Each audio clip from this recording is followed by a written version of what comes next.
Bailey here. I am excited to be back in the studio today to introduce another one of Frank's live streams. For the 27th of July, 2022, you may recognize my voice from the Data-Driven and Impact Quantum podcasts. If you're not already subscribed, then I highly recommend you do so immediately. Tell them Bailey sent you and you will get a free puzzled look. If for some reason you are not aware of who I am, please allow me to introduce myself. I am an artificially intelligent construct that works with Andy and Frank to make the podcasts more interesting and, dare I say, more posh. But enough about me, let's talk about data. Now without further ado, I present your host, Frank Lavinia. All right. Thank you for that wonderful intro, Bailey.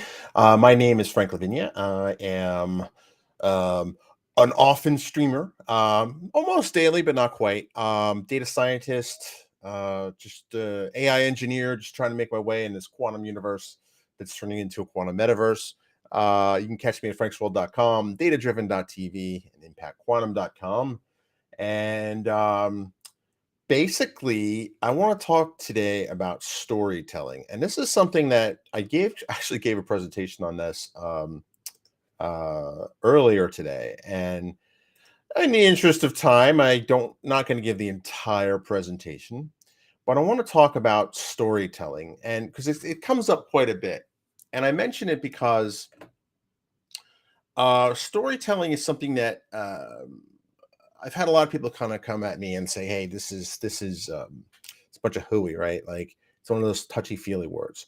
Not so. Storytelling is fundamental to human nature, and they carry not just data but wisdom, right? You can tell your kids that, hey, if you jump off this this balcony, oh man, it didn't split the way I want, so I have to go back. I got to go back in the corner, looking up at the pyramids. All right, so they're fundamental in human nature. Every culture around the world has stories. Every culture around the world uses stories as a way to convey wisdom, right? Not just data, not just that saber-toothed tiger is going to eat you. It's that saber-toothed tiger ate your grandfather, or it can do all this sort of damage. Like with my kids, right? If I tell them, like, hey, if you climb that, you're gonna fall down, hurt yourself. But that doesn't seem to stop them. But when I tell them a story, when I was their age, I climbed something similar to that tree and I fell down and hurt myself. That seems to resonate more. They still end up climbing said tree, but at least they do have some kind of hesitance, at least at that point. But ultimately, let me move forward in this. I want to talk to you about a real world example I had back when I worked in DC. I worked on K Street. I was a civic tech evangelist for Microsoft. And this was my first foray into data and data science. Now, one of the things that's interesting is that raw data is all around us. Raw data is just, you can't avoid it, right? Whether it's a stack of papers on your desk, whether it's, a bunch of files that are just completely disorganized in a file cabinet, or completely organized in a file cabinet, raw data is easy to come by. But unfortunately, what happens is when people think of raw data, this is what they think. And this was something I dealt with when I was a lobbyist, not a lobbyist, but I worked with lobbyists. Don't hate me. And I worked with them, and I kind of demonstrated the art of the possible with technology. And ultimately, one of the things that I put together as a demo and kind of leveraging the work of others was using the story here. So if you look at this raw data, it's an Excel spreadsheet. Can I share it? Let's see. Do I have it? Here it is. So this is an Excel spreadsheet that uses just pulls in data from various sources, mostly the Census Bureau and kind of the phone book, if you will, the white pages or yellow pages. I don't know. Do kids even know what that is anymore? I don't know. We'll say Google Maps. Hey, how's it going? LinkedIn user, you love seeing raw data represented by Excel. Well, it turns out, anonymous LinkedIn user, sorry, it doesn't show your name. You and I are in the minority. You and I, who love looking at raw data, are in the minority. And there's actually a thing that's in Excel. So I'm not trying to sell you anything. This is in Excel. It's been in Excel since Excel 2016. If you go to Insert and 3D Maps, I don't know how this is going to work on this laptop while I'm streaming. So I can launch City Maps. I can launch this, and it'll show me kind of all of this data superimposed on a map. Now let me go over to PowerPoint because I have it embedded there. I can figure out which window is it. And Sudoku, the anonymous user. I don't know why. There's always like some people that this happens to, and some people that don't. By the way, Sudoku, belated congratulations on being renominated MVP. You've been MVP for a while, so good to have that. Good to see the program. Fun fact: I'm actually an MVP, and I hope to do more with that in the near future. Actually, DM me. I have some questions for you, Sudoku, about some MVP related stuff. All right, so this is a real world example. So in Excel, this is a facility built in Excel, and I don't know how this is going to stream. I don't know how this is going to work, but just in case it doesn't work the way I want to, I will do this. Now, imagine this on a 80-inch touchscreen with the Surface Hub, whatever Perceptive Pixel I think was called when I used this. So I would demonstrate this, kind of showing like this is what the raw data looks like. But now look, this is telling a story, right? So this will go through and it'll tell you what spikes in cardiopulmonary disease based on kind of where it happens more often than it should and in the general population. And it'll go through, it will show you what diabetes looks like, you know, where the hotspots are, et cetera, et cetera. And the cool thing about this, and I'll skip past this to the screenshots, right, is that this is showing now diabetes per capita, obesity per capita. Now, not surprising, diabetes is and obesity are related, and all sorts of other health problems tend to come along with diabetes. So let's zoom in on this one neighborhood. So this is a crossroads neighborhood, and I don't know why they chose that term, but basically it's a high concentration of high obesity rates with low per capita income. So what interesting about this is that you can actually see a food desert here. So if they're low income, their mobility is probably going to be reliant heavily on public transit. So there's no grocery store that's really nearby. As you can see, these are probably pretty big blocks. That's a sizable walk to the nearest grocery store. There's not a lot of exercise or recreation facilities nearby. And if you look here at this spike, what could be causing the spike? What I'll leave that there, although I will take this opportunity to point out that correlation is not causation. But this is kind of a cherry pick demo, which you can do with data. But if you look over here, if I zoom in over to here, there's plenty of supermarkets here, but also kind of a high correlation of diabetes and low income population. So clearly, in this example, it does work that there's a food desert here. But if you kind of look at other places, there's clearly some other factor that's not being taken into account. So while I do like to give this demo, I do like to point out that there's more to the story than simply that, hey, there's a McDonald's in the corner, right? What's going on over here, right? They have plenty of other food options, but there's still a spike there. What else is going on?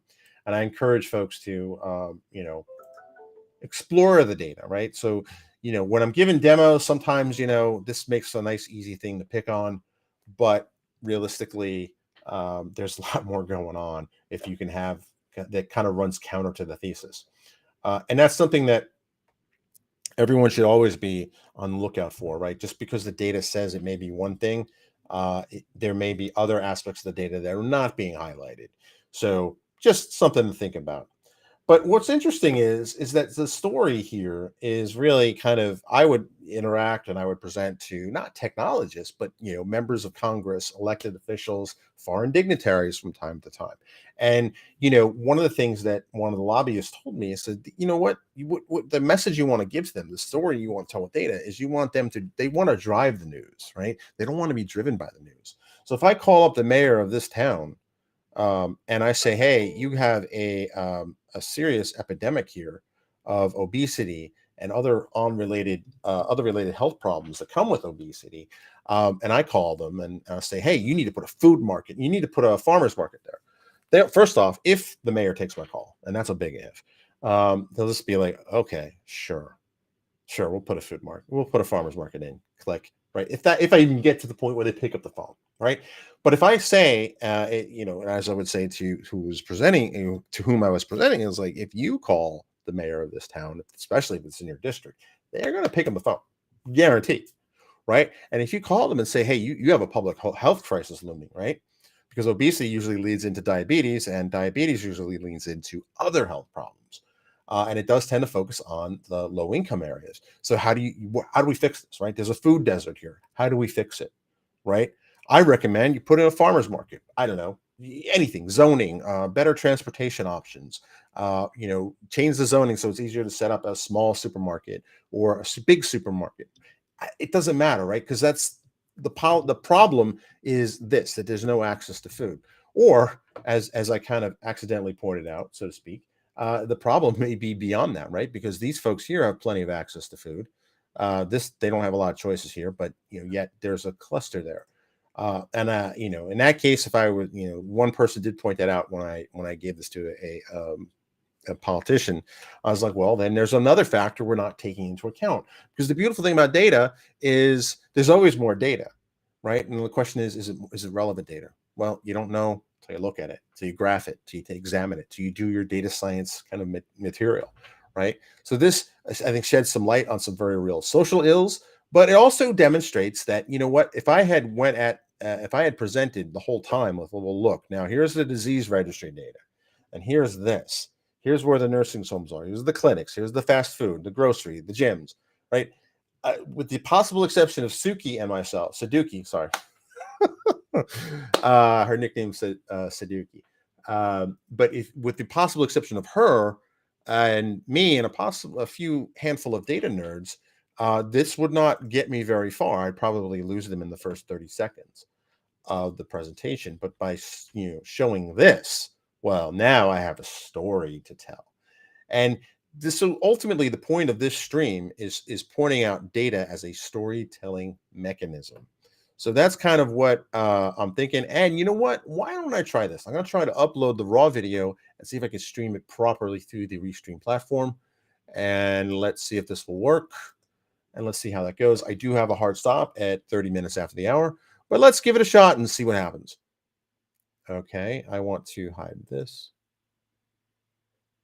All right, so again, this is kind of, one of the things you can do in Excel 3D maps is I'll do this kind of this beauty map, this like very directorial type thing where you can filter around the data, and that has this kind of these tags, and it kind of shows that, and it kind of goes through it. So, once I had the timing down, I could kind of like say like, and then, but this is an interesting data visualization. And here's the great part. You have this, if you have Excel, I think it's 2016, or I think it's in 2013 with an external add-on. So this is not a new technology.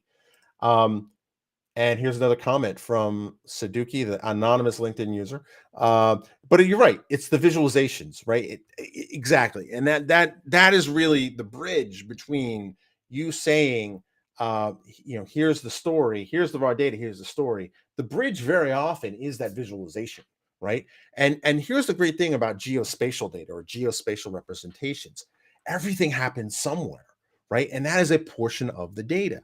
So, and this makes it real, because if I live like you're not seeing where I'm pointing it, but if I live at the corner of, where this Sarovi Nutrition is, or I live on the border of one of these like hotspots, I'm gonna know what is going on over there. What's going down up the street?